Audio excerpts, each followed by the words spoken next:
एक राजा था जिसकी 3 बेटियां थीं। तीनों ही बेटियां बेहद सुंदर थीं, लेकिन हर रोज इस बात पर झगड़ा होता कि उनमें से सबसे सुंदर कौन है। राजा ये देखकर बहुत परेशान हो गया।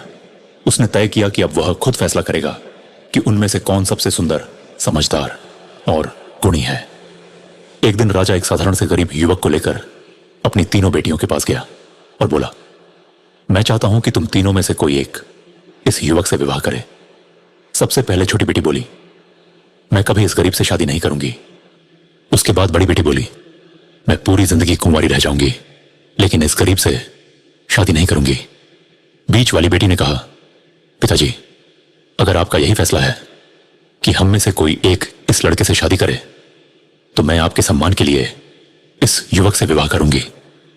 राजा बहुत प्रसन्न हुआ।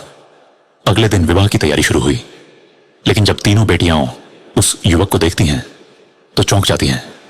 जो युवक उन्हें एक साधारण गरीब लड़का दिख रहा था, वह असल में एक बहुत बड़े राज्य का राजकुमार था। शादी हो जाती है। उसके बाद बड़ी और छोटी बेटियां राजा से पूछती हैं, पिताजी, आपने हमें पहले क्यों नहीं बताया राजा?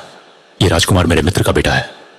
मैं ये देखना चाहता था कि तुम तीनों में से कौन सिर्फ रूप को नहीं, बल्कि समझ, मर्यादा और संस्कार को भी महत्व देती है।